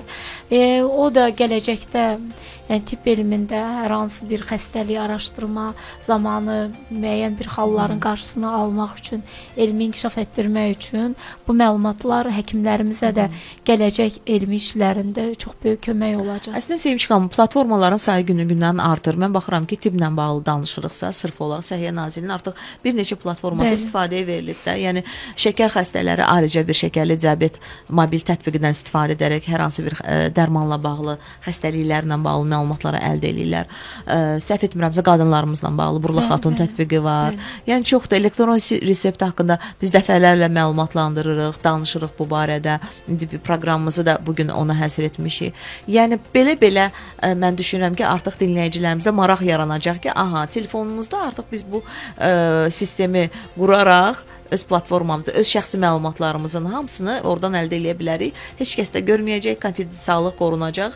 Yəni şəxsi məlumatlar həmişə şəxsidir də. Yəni ona görə deyirlər ki, şəxsi. Bir həkiminiz, bir də təbii ki, yəni sizin məlumatınız olacaq. Yeri gəlmişkən həkimlər də dəyişmə imkanları da var axı xəstələrin. O zaman necə tənzimlənir bu məsələ? Artıq həkimlər qoşulur bu necə deyirlər, bu sistemdən hardasa nəzarətə, yoxsa Sevinç xanım necə olur? Tutaq ki, mən bugün bir həkimlə artıq işimi davam etdirirəmsə, hər hansı bir müalicəmi onunla davam etdirirəmsə, ola bilər ki, bir aydan sonra yollarımı ayıra bilim. Başqa bir həkim cəlb olunsun. O da mənim məlumatlarımı görəcək. Yəni Bəli, problem deyil. Siz sadəcə o pasiyent kimi öz resepti təyin edən zaman daxil edirsə, sizin üçün resept yaradırsa, siz məlumatları da görə bilir. Və digər həkimlərin yazdığı reseptləri isə bir məqam aydınlıq gətirim ki, sizin vasitənizlə görə bilir. Siz öz şəxsi kabinetinizdə artıq neçə həkimin müayinəsində olmusunuz, hansı xəstəliklərə, hansı sahələrə aid olan həkimlərin qəbulunda olmusunuzsa, həmin məlumatlar sizin kabinetinizdə əks olunacaq və sizin vasitənizlə də sizin yeni həkiminiz, əgər həkimi dəyişmişsə, siz məlumatları görə bilir. Həkim özü isə bütün pasiyentlərinin özü təyin etdiyi həmin müalicə əsnasında təyin etdiyi reseptləri görə bilir, onun üçün əl çatan olur. Ancaq giriş kodu şəxsin özünə məxsusdur və o yalnız daxil olub nümayiş etdirə bilər. Bəli, əgər başqa bir həkim təyin edibsə. Doğru. Bunu vurğulamaq çox vacibdir. Çünki sizə eyni həkim sizə müalicəni təyin edib, o zaten sizin reseptinizi görə bilir öz sistemində. Amma başqa bir həkimin bəli təyin edir, artıq sizin vasitənizlə görəcək. Aha. Bir sual da var. Salam, axşamınız xeyir olsun. Yaxşı sualdır. Soruşur ki, ailə üzvlərinin reseptlərini məsələn eyni tətbiqdən istifadə etmək, izləmək mümkündürmü? Yəni bir neçə ailə üzvüdür, yaxındır.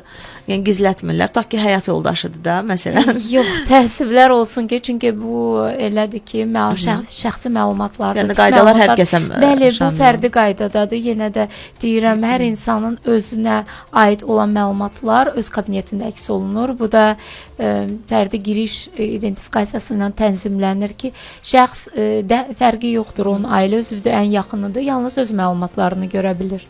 Başqalarının məlumatı artıq onun icazəsi ilə onun giriş vasitəsinə görə bilər. Sevinç xanım, bu suala bənzər suallar bugün çox gəldi. Yenə də gəlib dinləyicilərimizdən. Vətəndaş öz məlumatlarına kimin baxdığını görə bilərmi? Vətəndaş kimin baxdığını mümkündür ümumiyyətlə? Mümkün deyil ümumiyyətlə. Çünki sistem həm qorunur, mühafizə edilir. Bunun üçün qeyd edirəm ki, Səhiyyə Nazirliyində də kiber təhlükəsizlik əməliyyatları mərkəzi var. Bu bugünkü gündə bütün qurumlarda artıq belə mərkəzləri yaranır ki, onlarda elektron sistemlərin qorunması, bəli, onlara nəzarət var. Xüsusi autentifikasiyalar vasitəsilə tənzimlənən prosesdir ki, hər kəs arxayın ola bilər ki, onun məlumatları gizlidir, gizlilik prinsipləri qorunur və heç kim də görə bilmir. Bunda bir sual verim də Sevinç xanım. Olubmu belə bir hallar ümumiyyətlə? Qeydə alınıbmı indiyə nə qədər? Yox, açıq belə bir hallar qeydə alınmıyor. Yəni qeydə alınmayıb, icazəsiz kimsə müdaxilə etsin sistemə, bu mümkün olan bir şey deyil. Yəni hələ ki qeydə alınmayıb bu. Aydındır. Gələcəkdə hansı yeni funksiyalar inşallah ki əlavə olunacaq bu platformaların sırasına? Belə bir məlumatınız varmı? Ümumiyyətlə süni intellekt, yəni demək olar ki işimizi çox rahatlaşdırıb, amma həm də bir növ iddialı da görünür. Bəli, sırf elektron reseptlərin təyin edilməsi ilə bağlı süni intellektin tətbiqi barədə hələ ki müəyyən addımlar gözlənilmir. Çünki burada biraz məsələ başqa cürədir. Bu həkimlərdir, onların sahələrinə aid. Süni intellekt nədir? Süni intellekt ümumiyyətlə hazır bir bazadan məlumatları çəkən bir sistemdir. Burada isə həkimlərin yanaşmasını, fərdi yanaşmasını, onların məsuliyyətini tələb edən bir sistemdən biz danışırıq. Süni intellektin təbii ki tətbiqi bütün sahələrdə olduğu kimi səhiyyə sahəsindədir, gözlənilir. Hətta bugünkü gün özündə də belə bir addımlar var, artıq başlanılıb. Bəzi klinikalarda, cərrahi əməliyyatlara da süni intellekt əsaslı assistentlər kömək edirlər. Bu artıq başlayıb. Bu eranın başlanğıcı qoyulub və ola bilər ki ümumiyyətlə şəxsi məlumatlar prinsipi baxımından da tibb sahəsində rəqəmsallaşma çərçivəsində süni intellektin tətbiqi qaçılmazdır. Çünki bugünkü gündə bütün bu proseslərin aparılması, bütün tibbi məlumatların vahid bir bazada cəmlənməsinin də elə əsas məqsədi gələcək ilk addım atılan süni intellekt əsaslı sistemin yaradılmasına bir töhfə kimi dəyərləndirmək olar. Aha. Necə düşünürsünüz Sevinç xanım? Yəni uzun müddətli görünürmü bu hədəflər?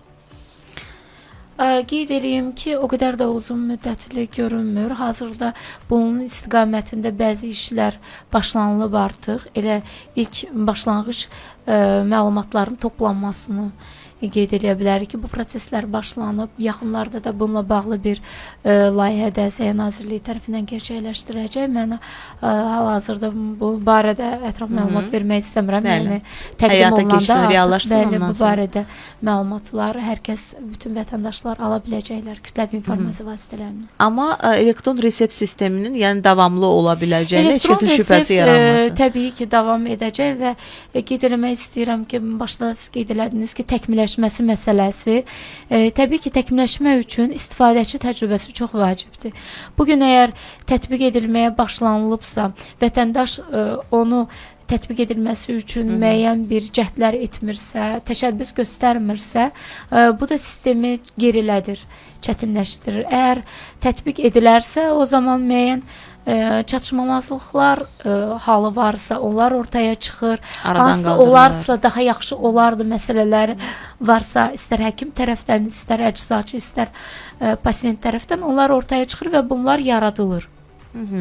Reseptimin çox funksiyonalıqları var və hal-hazırki etapda ehtiyac olduğu qədərilə onlar tətbiq edilir. Yəni gələcəkdə hər qarşıya çıxan həkimlər tərəfdən də müəyyən təşəbbüslər olur ki, nələr olsa daha yaxşı olardı, biz bu şeyləri görmək istəyirik. Bunlar da dəyərləndirilir.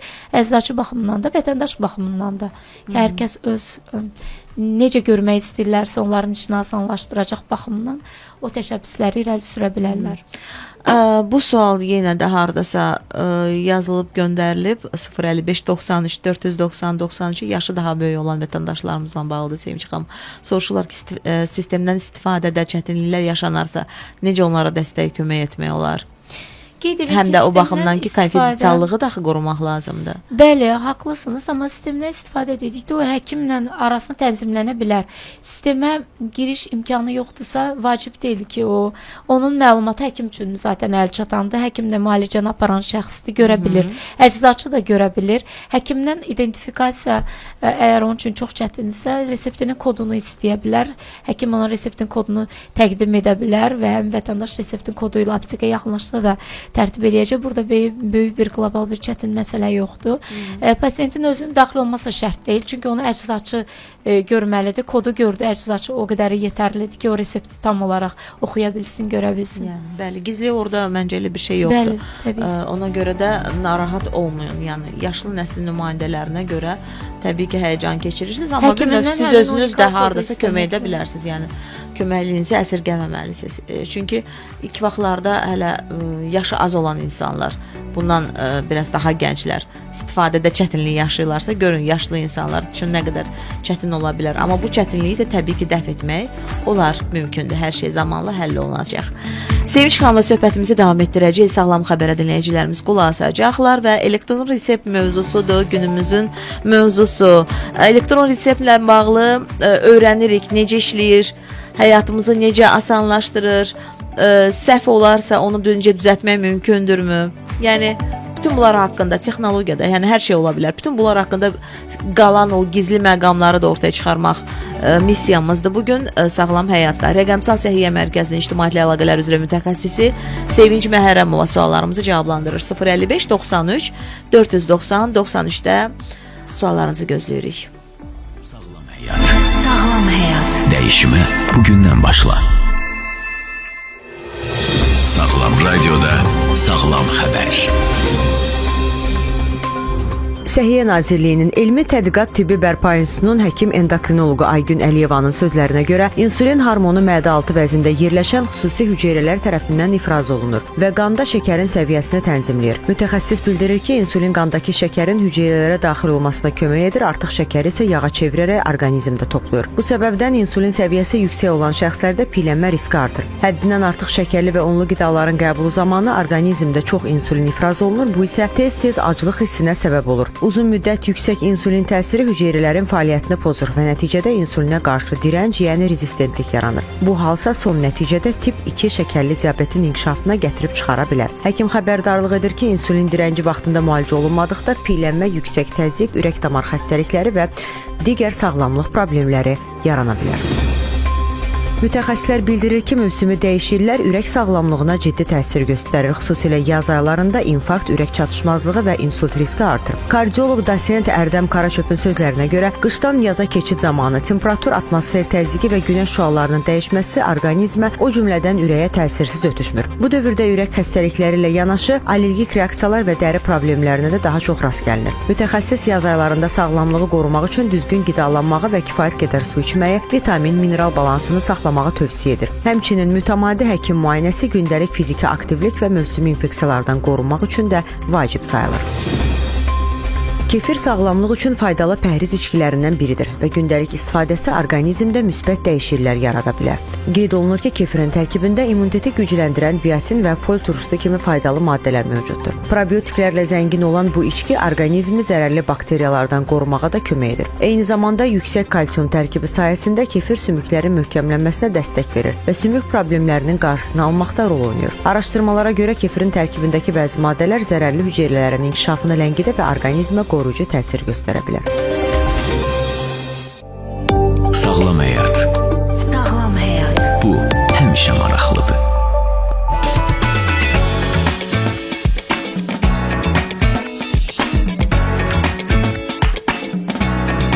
Elektron reseptdən danışırıq, nə dərəcədə sağlam həyatımıza onlar dəstək olur. Bu sistem dəstək olur və üstünlükləri çoxdur. Bir balaca tez-tez istəyərdim üstündən keçid alaq. Kağız reseptlərdə həkim yazısını oxumaq bəzən çətin olduğuna görə baxın, elektron reseptdə artıq hər şey aydın və sistemli şəkildə yazılır. Bu bir üstünlüyü. Daha təhlükəsiz bir müalicə təqdim edir sizə. Sistem dərmanların qarşılıqlı təsirini də nəzərə ala bilir. Vaxt və rahatlıq baxımından demək istəyirəm ki, resepti itirmək, yenidən həkimə getmək kimi problemlər artıq aradan qalxmış olur. Nəzarət və izləmə imkanı gəlincə isə onu deyək ki, həkimlər sizin əvvəlki reseptlərinizi görə bilir. Bu da müalicənin daha düzgün planlaşdırılmasına kömək edir. Ekoloji baxımdan artıq söylədi, bayaq çox faydalıdır. Çünki kağız istifadəsi bu zaman azalmış olur. Ətraf mühit üçün də bu bilirsiniz ki, kiçik olsa da amma vacib bir addım sayılır. Saxtalaşdırmanın qarşısını necə alırmı? Bu sualınıza isə belə cavab verərdik ki, elektron sistemdə reseptlər daha qorunan olur və saxta resept yazmaq demək olar ki, mümkün deyil. Qonağımız var. Bugün sağlam həyatdan söhbət edirik. Rəqəmsal Səhiyyə Mərkəzinin İctimaiyyətlə Əlaqələr üzrə mütəxəssisi Sevinç Məhərrəmova ilə. Sevinç xanım, bir neçə sual da var sizə. İstəyirəm onlara da zəhmət olmasa aydınlıq gətirəsiz. Buyurun. Deməli, saxta reseptlərlə bağlı dinləyicimiz soruşur. Necə qarşısını almaq mümkün olacaq bu mexanizm vasitəsilə? Maraqlı sualdır. Saxta reseptlərin qarşısını alınması, məsələ bundadır ki, resepti ümumiyyətlə resept yazma hüququ olan həkimlər təyin edə bilir. Ən böyük elə məsələ də bundan ibarətdir. Çünki hər kəs mən ürəyim istədirsə mən resept təyin edeyim, belə bir şey mümkün deyil. Hər kəs resept təyin edə bilməz. Resept təyin etmək üçün həmin şəxsin kadrların avtomatlaşmış uçot sistemində qeydiyyatda olması lazımdır ki, həkim kimi, yəni sertifikatlı bir həkim olmalıdır və resept yazma hüququ olmalıdır. Müalicə təyin etmək belə hüquqları olmalıdır ki, o artıq sistemdə resept yaza bilsin. Çünki bu elektron resept sistemi öz-özünə formalaşmayıb, o müəyyən sistemlərlə inteqrasiya əsasında formalaşıb. Bunlardan biri də elə həkimlərin qeydiyyatı olan həmin KAUS sistemidir, kadrların avtomatlaşmış uçot sistemidir ki, həkim ixtisaslı həkimdir və o həkim profilini seçərək resepti təyin edə bilir. Bu da yol verir ki, o məsuliyyət daşısın, yol verir ki, hər kəs resept təyin edə bilməsin və yol verir ki, həkimlər də onlara aid olan çərçivədən kənara çıxmasınlar. sui-istifadəni, Bəli, sui-istifadə qarşısını hallarının qarşısı alınır. Əla, əla. Vətəndaş tətbiqdə texniki problem yaşayarsa, bu zaman Sevinçxanım hara müraciət etməlidir? Tətbiqdə texniki problem yaşayarsa ilk öncə support@ehealth.gov.az belə bir e-mail var bizdə. Texniki əməkdaşlar həmin e-maili nəzarət edir və ümumiyyətlə həmin e-mailə daxil olan sorğular istər rəhbərlik tərəfindən aidiyyatı üzrə izlənilir, istərsə də həmin texniki əməkdaşlar tərəfindən anında qəbul edilərək cavablandırılır və lazımi tədbirlər görülür. Əgər onların kurasiyasındadırsa onlar dərhal onu icra edirlər və yaxud da ki digər aidiyyatı üzrə qurumlara aidsə onlar həmin bölmələrə yönləndirməklə məsələni həll edirlər. Təbii ki, biz dönə-dönə vurğuladıq ki, bu sistem hər kəs üçün əl çatandır və mən bir daha sizdən soruşmaq istəyirəm. Məsələn, ola bilər ki, xarici ölkə vətəndaşları bu sistemdən istifadə edə bilməsinlər və yaxud onlar üçün hər hansı bir məhdudiyyət qoyulsun və yaxud ölkəmizdə müvəqqəti yaşayan xarici ölkə vətəndaşları ola bilərlər. Onlar necə istifadə edə bilərmi bu sistemdən? Xarici ölkə vətəndaşı, belə deyək də, xarici ölkə vətəndaşıdırsa onlara da resept təyin edə bilir. Xarici ölkə vətəndaşı burada müvəqqəti yaşayır, həkimə ehtiyacı var. Nə etməlidir? Xaricə müraciət etməyəcək. Təbii olaraq ölkə daxilində onun da şəxsiyyətini müəyyən edən həmin sənədin nömrəsi, seriyası sistemə daxil edilməklə xarici vətəndaş kimi onlara da resept təyin edilir ki, əczaxanalarda, apteklərdə müraciət edib reseptini təmin edə bilir ki, müalicəsini davam etdirə bilsin. Əslində bu beynəlxalq standartlara cavab verən bir sistemdir də, doğrudurmu? Bəli, təbii ki. Ona görə də mənə gəlir ki, yəni ölkəmizdə yaşayan, müvəqqəti də olsa yaşayan xarici ölkə vətəndaşları bu sistem haqqında məlumatlıdırlar. Yəni belə bir sistemin olmasını onların da ölkələrində ola bilər. Ona görə də yəni istifadəni daha yaxşı, belə deyək də, mənimsəyə bilərlər. Doğrudurmu? Çünki artıq onların təcrübələri var bu yöndə. Bəli, ola bilər.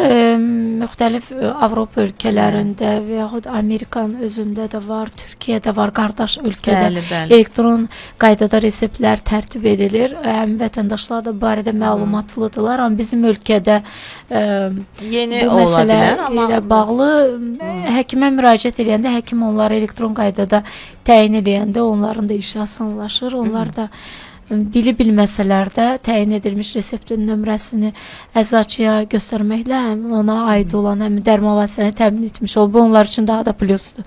Əczaçı üçün də plus ki, onlar dili bilməsə belə vətəndaşın reseptini oxuya bilir. Çünki öz ana dilində. Yeri gəlmişkən dil məsələsinə də toxunaq. Hansı dillərdə bu reseptlər, daha doğrusu qeydlər olunur? Elektron sistemdə qeydlər yalnız Azərbaycan dilindədir. Hələ ki o dil seçimi məsələsi yoxdur. Çünki ölkədə təmin olunur. Ola bilər ki, gələcəkdə belə deyək də qarşılıqlı əməkdaşlıq çərçivəsində, misal üçün hal-hazırda ölkəmizdə Türk Dövlətləri Təşkilatları ilə Türk Dövlətləri Təşkilatına aid olan ölkələr var ki, Türk dövlətləri var ki, onların əgər arasında belə bir inteqrasiya məsələsi gündəmə gələrsə, necə ki Avropa İttifaqında belə bir məsələ var. Burada da cross border nəsə belə bir şey adlanır, belə bir ifadə ilə. Bizdə də əgər belə bir olarsa, mümkün olarsa, onda o halda düşünülmüş olar. Hal-hazırda bu yalnız Azərbaycan sərhədləri çərçivəsində olduğu üçün hələ biz çalışırıq ki, ölkəmizdə bunun tətbiqini genişləndirək, tam olaraq elektron reseptə keçid edək, kağız dövrünü bir dəfəlik bağlayaq ki, heç kim kağız resept yazmasın, nə də kağız resept tələb etməsin. Nə görə bu sualı verdim, deyim sizə, çünki bəzən dərmanlar müxtəlif dillərdə, yəni tərkibində olan qeydlər müxtəlif dillərdə yazıla bilir. Azərbaycan ola bilir, Rus dilində də ola bilir. Hətta bildiyim qədərilə ingilis dilində də, yəni yazılara, dərmanlar haqqında qeydlərə rast gəlmək mümkündür. O baxımdan soruşuram. Dərman vasitələri barədə məlumatlanmaq məsələsi ilə bağlı. Burada bilirsiniz, əsas məsələ nədir? Dərman vasitələri barədə internetdə axtarış vermək istəyirsiniz, nə öyrənmək istəyirsiniz. Elektron reseptin üstünlüyü molekulyar tərkibdir. Molekulyar tərkib ki, tibbi baxımından tanınmış olan kimyəvi tərkiblərdir ki, onlar həmin maddələr yəni tip işçilər arasında bütün sistemlərdə populyardır, onların doza həddi də fərqi yoxdur. Siz hansı ölkə istehsalçısının, hansı firmanın dərmanını istifadə edirsiniz. Əsas odur ki, onun tərkibindəki həmin maddələr təmin olunmuş olsun. Siz həmin dozanı qəbul eləyəsiniz. Önəmli olan əmtəyi nişanı deyil. Önəmli olan molekulyar tərkibdir və bu da bütün dillərdə eynidir, standartdır. Belə. Bir neçə sual da var dinləyicilərimizdən. Onlara da Sevinç xanım zəhmət olmasa aydın gətirərsiniz. Mobil tətbiqin təkmilləşdirilməsi ilə bağlı yeniliklər nə ola bilər gələcəkdə? Təkmilləşməsi ilə bağlı yeniliklər çox şahiəlidir ümumiyyətlə.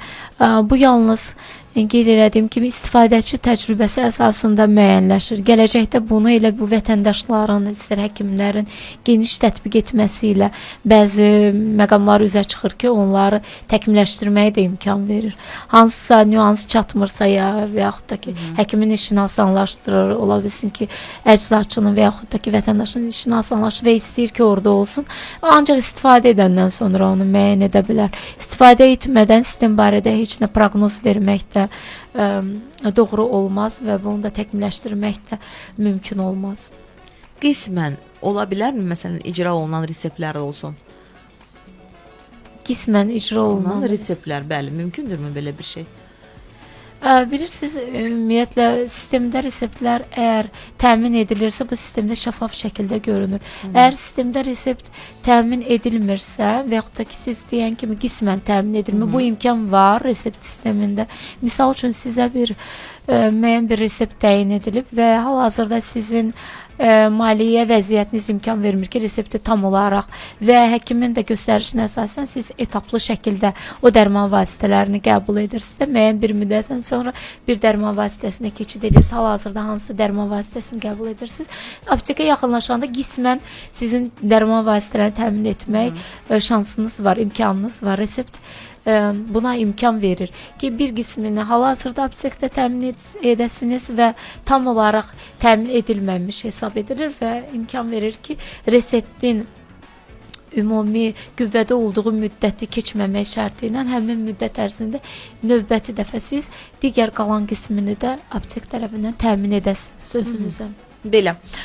Sevinç xanım, daha bir sual-cavab şəklində çarxımızı səsləndirməyin zamanı gəldi, çatdı.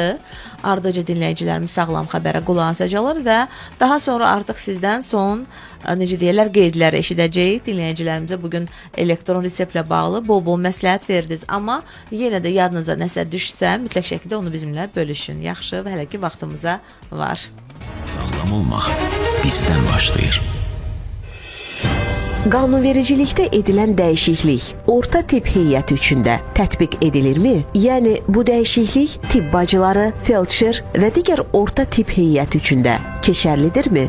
Qanunvericilikdə davamlı peşəkar inkişafla bağlı edilən dəyişikliklər orta tibb işçilərinə də şamil olunur. Lakin hazırda orta tibb işçilərinin ixtisas artırma kursları akreditasiya olunmadığına görə orta ixtisaslı tibb işçilərinin müvafiq kredit ballarının toplanılması imkanları məhduddur. Lakin cari il ərzində ixtisas artırma kurslarının, həmçinin orta ixtisaslı tibb personalının davamlı peşəkar inkişaf yolu ilə kredit qazanmaq üçün müxtəlif təlim proqramlarında iştirak imkanları genişlənəcək. Sağlam radioda sağlam xəbər. Səhiyyə Nazirliyinin mütəxəssis eksperti terapevt Naid Məhərrəmov bildirir ki, immun sisteminin əsas vəzifəsi orqanizmə bakteriya, virus, göbələk və digər zərərli amillərdən qorumaqdır. Müasir tibbdə immun sistemi yalnız infeksiyalarla mübarizə aparan mexanizm deyil, həm də orqanizmdə daxili tarazlığı qoruyan vacib sistem kimi qiymətləndirilir. Bu sistem yad hüceyrələri tanıyır, zərərsizləşdirir və gələcəkdə eyni təhlükə ilə qarşılaşdıqda daha sürətli reaksiya vermək üçün immun yaddaş formalaşdırır. Mütəxəssis qeyd edir ki, immun sistemi həm fərdi, həm də ictimai sağlamlıq baxımından mühüm rol oynayır. Bu xüsusilə peyvənd proqramları və epidemioloji nəzarət tədbirlərində özünü göstərir. Bildirilib ki, immun sistemi iki əsas hissədən ibarətdir: anadan gəlmə və qazanılmış immunitet. Anadan gəlmə immunitet orqanizmin doğuşdan malik olduğu sürətli və ümumi müdafiə mexanizmidir. Bu sistemə dəri və selikli qişalar, mədə turşusu, həmçinin xüsusi müdafiə hüceyrələri daxildir və orqanizmin ilk müdafiə xətti kimi çıxış edir. Mütəxəssislər bildirir ki, bəzi aşağı kalorili qidalar gün ərzində çəki artımına səbəb olmadan qəlyanaltı kimi istifadə oluna bilər. Təxminən 100 qram almanın tərkibində 57 kalori var və faydalı liflər mövcuddur. Pomidor da aşağı kalorili məhsullardan sayılır. Orta ölçülü bir pomidor cəmi 22 kalori olmaqla yanaşı antioksidantlarla zəngindir və yüksək su tərkibinə malikdir. Çiyələk isə həm dadlıdır, həm də yüngül qidadır. Bir fincan çiyələkdə təxminən 50 kalori var. Bu kimi qidalar sağlam qidalama rejimində yüngül və faydalı seçim hesab edilir. Həkimlər yeməkdən sonra fiziki aktivliyin sağlamlıq üçün faydalı olduğunu bildirir. Araşdırmalara görə yeməkdən sonra oturmaq əvəzinə qısa müddətli gəzinti qanda şəkərin səviyyəsinin azalmasına kömək edir. Mütəxəssislər qeyd edir ki, gəzintinin müddəti uzun olmasa belə fayda verir. Hətta 2-5 dəqiqəlik yüngül yerimə belə sağlamlığa müsbət təsir göstərir. Bununla belə hər yeməkdən sonra təxminən 15 dəqiqəlik gəzinti daha effektiv hesab olunur. Həkimlər vurğulayır ki, davamlı nəticə əldə etmək üçün bu vərdiş mütəmadi şəkildə tətbiq olunmalıdır. Sağlam olmaq çətin deyil. Sağlam həyat. Bugün də bol-bol elektron resept barəsində məlumatları topladıq. Həqiqətən çox böyük bir təşəkkürüm düşəcək bugün Sevinç xanıma.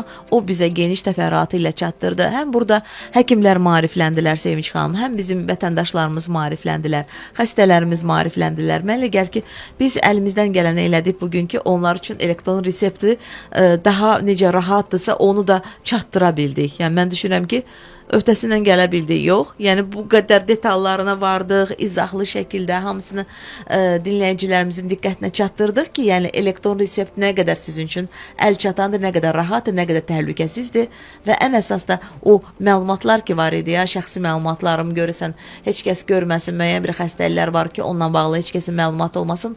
Bütün bunların hamısını nəzərə alır elektron sistem. Bəli, doğru qeyd elədiniz Samirə xanım. Çox doğrudur ki, elektron resept onun tətbiqinin genişləndirilməsini təşəbbüs göstərmək həm həkimlər üçün, həm əczaçılar baxımından, həm də vətəndaş baxımından çox önəmlidir. Çünki bu üç tərəf bir-biri ilə qarşılıqlı şəkildə əgər təşəbbüsə yer verərlərsə, təşəbbüs göstərərlərsə sistemin tətbiq olunmasına, o zaman nailiyyət əldə etmək mümkündür bu sahədə. Mən də vətəndaşlara kiçik bir çağırış etmək istəyirəm ki, bizi dinləyən bütün izləyicilərimizə ki, onlar öz həkimlərinə, müalicə təyin edən həkimlərdən mütləq şəkildə öz reseptlərini elektron qaydada tərtib edilməsini tələb etsinlər. Bu onların haqlarıdır, hüquqlarıdır. Və həkimlərimizdən də qeyd etmək istəyirəm ki, onlar da təşəbbüs göstərsinlər reseptləri elektron qaydada yazmağa. Bu onların da işini asanlaşdıracaq, həm də onlar bununla gələcək tibb elminin inkişafına da töhfə vermiş olacaqlar. Sağlam həyat bir daha vurğulayaq ki, düzgün addımlardan başlayır. Bugünün addımı isə məlumatlı olmaq idi. Elə isə təşəkkürümüzü bildiririk bugünkü qonağımıza məlumat dolu gəldiyinə görə və bizə bu fikirlərini çatdırdığına görə.